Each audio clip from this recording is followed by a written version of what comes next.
Hi, it's Robin. It's been nearly a year since I made a pair of videos about the C64 full-size by Retro Games Limited. The C64 is finally available in the USA through Amazon.com, and a new firmware update has been released that adds a couple of my most wanted features to the C64, so I'm excited to try it out. If you want to see my previous detailed looks at this system, check the description for links. It's easy to update the C64. Just grab the latest update file from retrogames.biz, link in the description below, and copy it onto a USB stick. Just put your memory stick in a free USB port with it booted up. Press the menu button, Options, Device Settings, System Information, and it'll say that a firmware update is available. Just press Apply. It'll install quickly, then reboot, and you're set. Once it boots up, there's some new games in the carousel. One is Barnsley Badger, which includes music by my friend Andrew Fisher.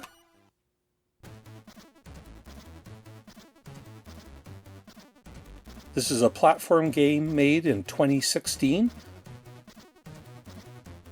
in a similar style to the famous Monty Mole games.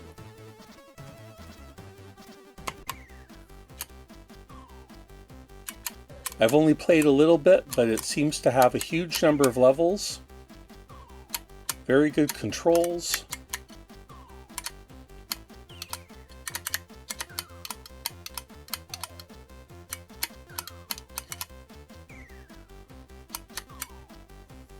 So, seems like a really good game.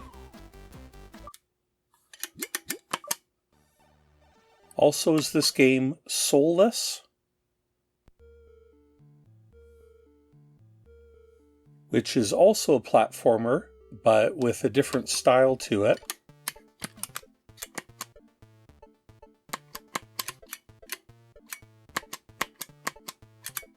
Actually reminds me a bit of the Sacred Armor of Antiriad, also known as Rad Warrior in the USA. Oop.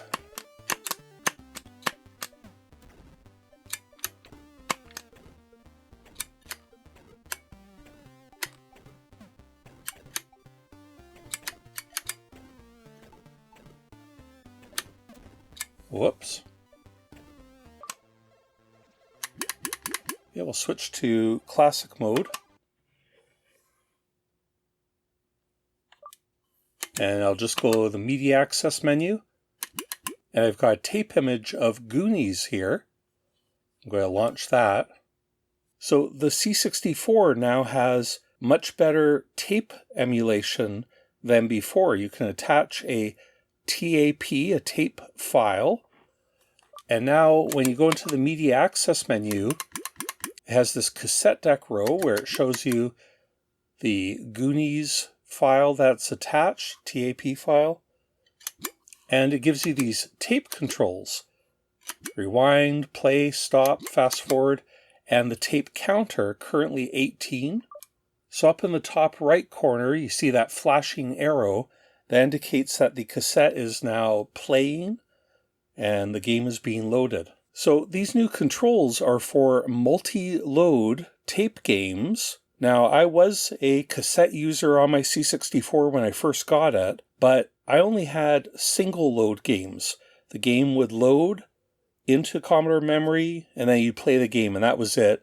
It wouldn't access the cassette again. Now, in the UK, a lot more people continued to use dataset throughout the 80s and into the 90s, and more elaborate games would come out on cassette, which were multi-load games. The game would load in multiple parts over the course of playing the game. And in fact, a lot of them you would have to rewind when you got game over and you go back to level 1. You'd actually have to rewind the cassette so it could load that first level in again. And up until this update, the C64 didn't allow that sort of rewinding and so on. So that's being added now. So we're just going to demonstrate that here. Now, cassette really is quite slow.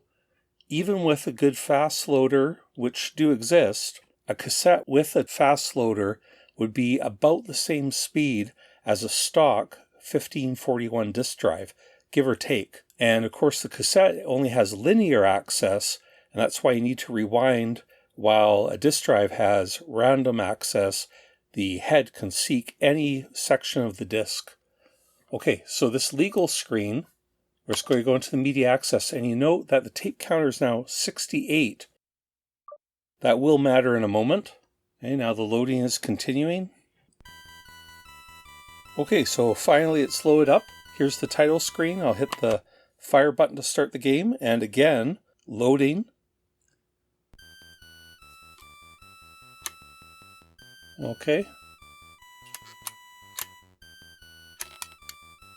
So I'm just the first player there. If you haven't played Goonies before, it's a little like Bruce Lee, except that you have two characters you can control, and it's got a bit more puzzle solving to it. So on the second player, you press the button to swap back to the first player. And I just have to time it here so that the money comes out. Whoa, pretty close. There we go. Okay, so the first level completed. Now we're loading the second level. Actually, the levels don't take all that long to load. Okay, so here's the second level.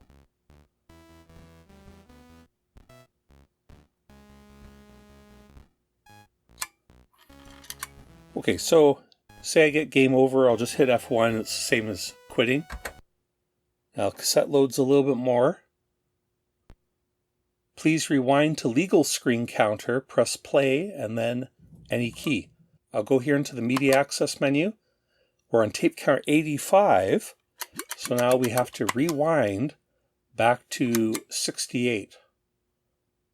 And then I'll press play and whoops, and hit any key. Okay, and there we are, back on the title screen, ready to play a new game. That's definitely a nice addition for people who want to play multi-load tape games.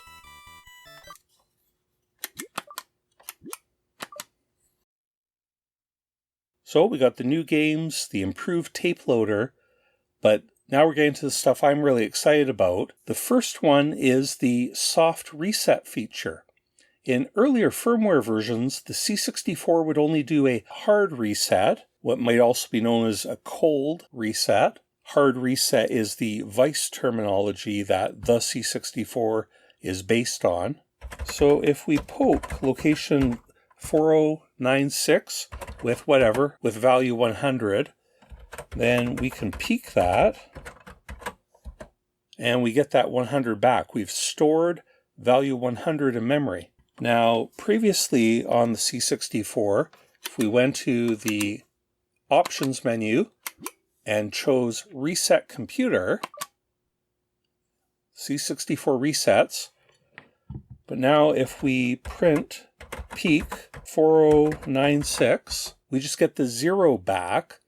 That's because when you do a hard reset, all of memory gets erased and reset back to 0 in the case of this emulator. Okay, well, soft reset changes that. If once again I poke 100 back into 4096, you can see it's there in memory. We can do a soft reset by holding down the left shift and tapping the power button over here on the right.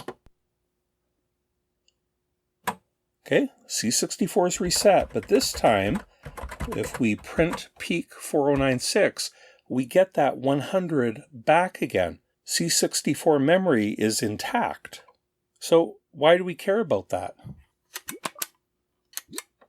Well, if I load up Turbo Macro Pro here and start it with 32768, here we are in the assembler.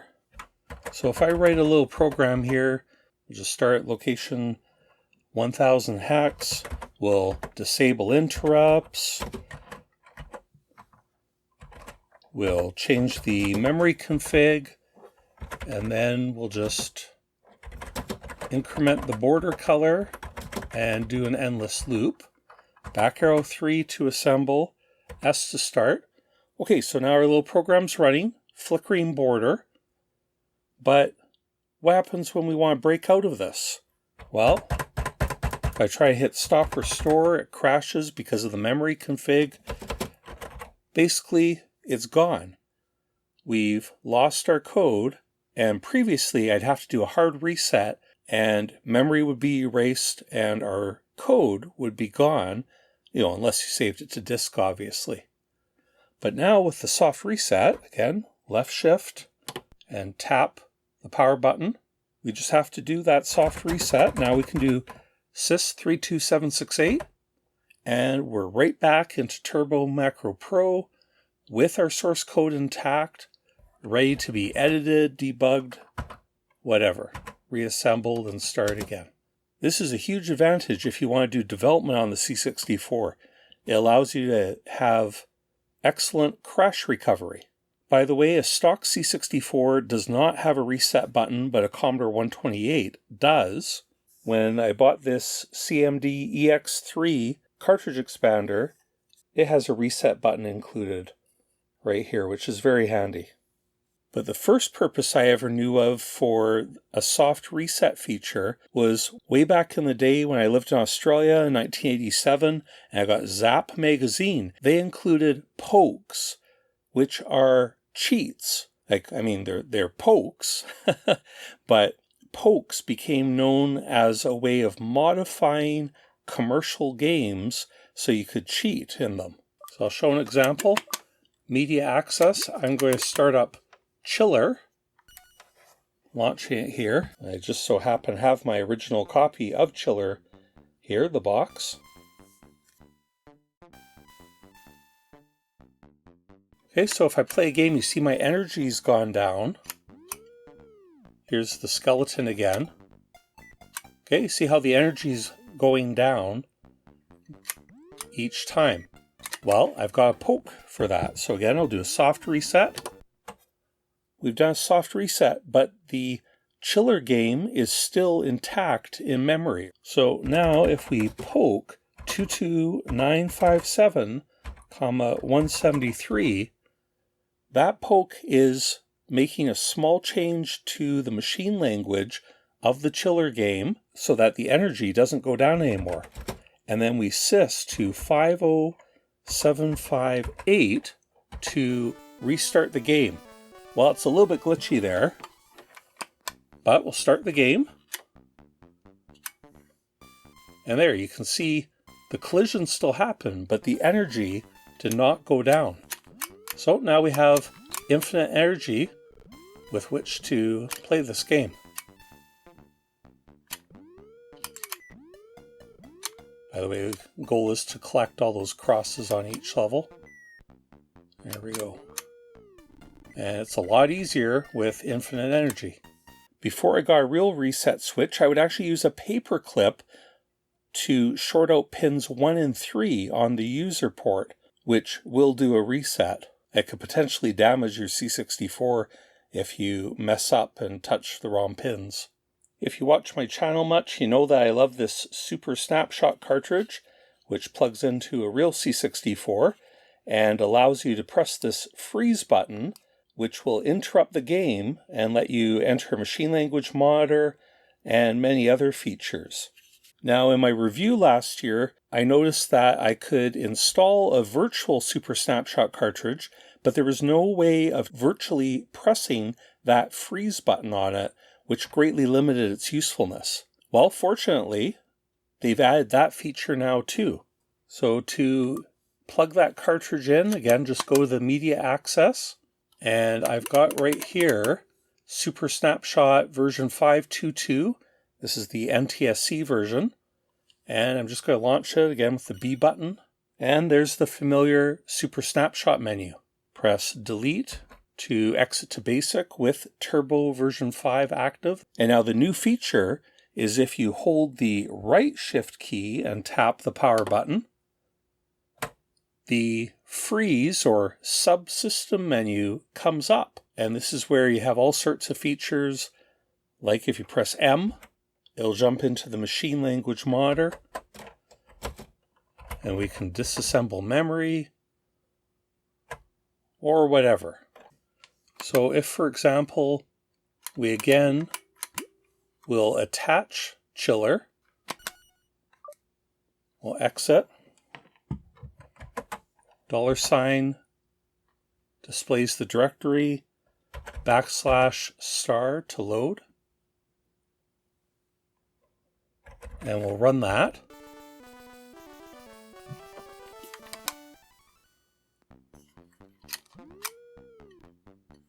So again, we're losing energy like before, but this time, if I freeze the game, pop into the monitor, and we're going to take a look at memory, just like before we poked 22957, I'm going to disassemble in that area.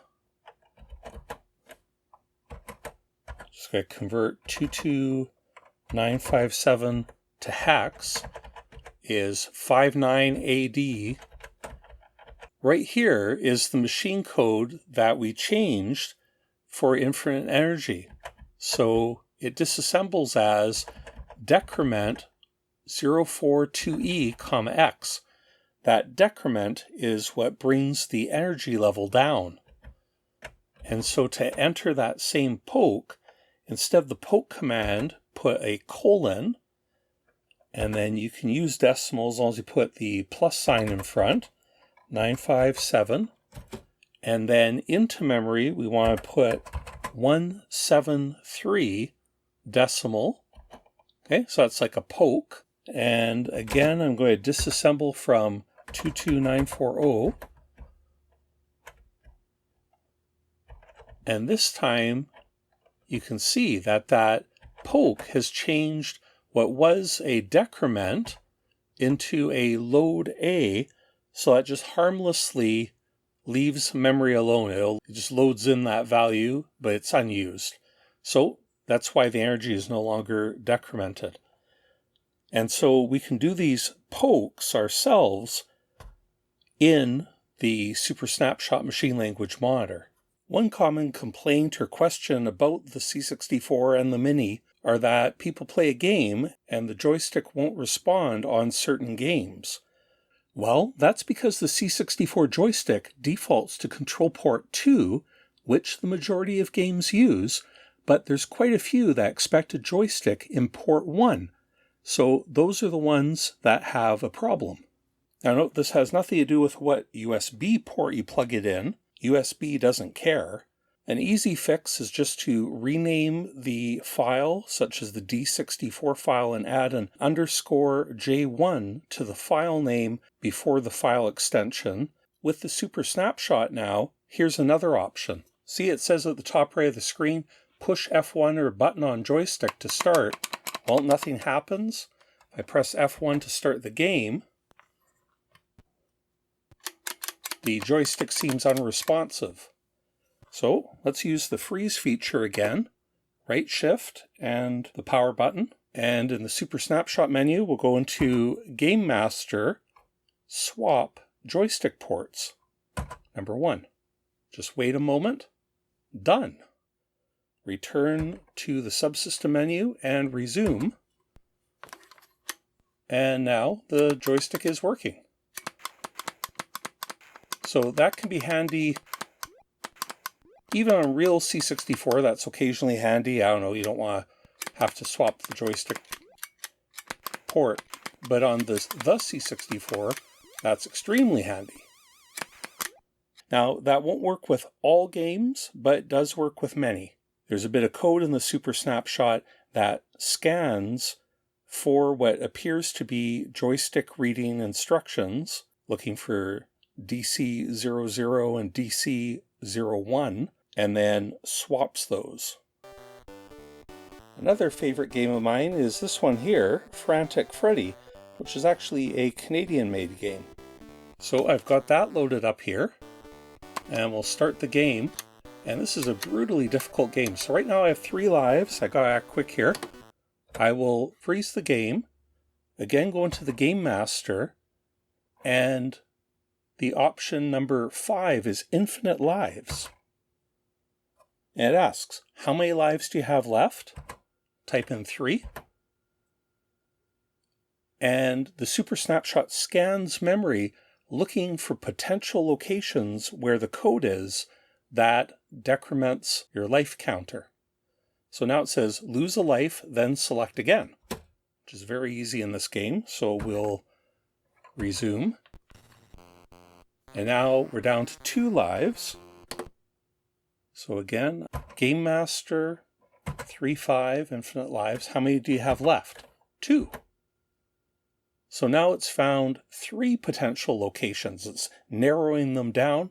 Lose a life, then select again. Well, we only have 1 life left, so I hope it works. Okay, now we're down to our last life. Shift and freeze. Game Master, infinite lives. And how many do you have left? 1. Let's hope it finds it. Oh, it didn't. Lose a life, then select again. Return to subsystem menu. Okay.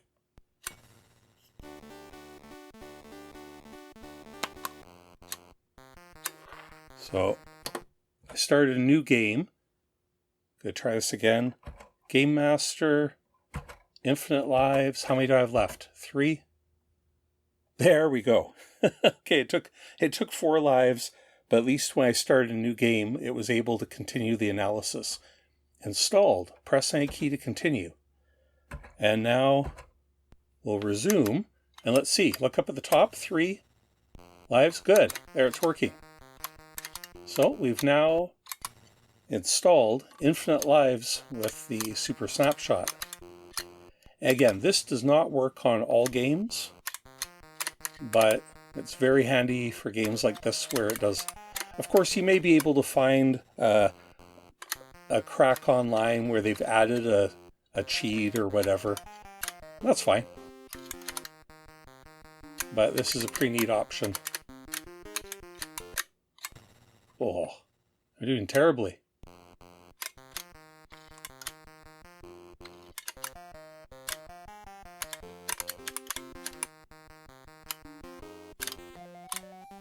There we go, finally.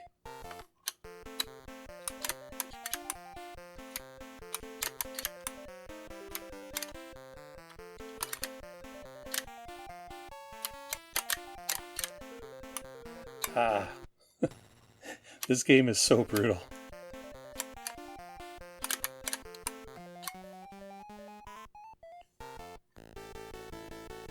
Freddie's foe. You can tell that this game is inspired by Pac-Man. Great music.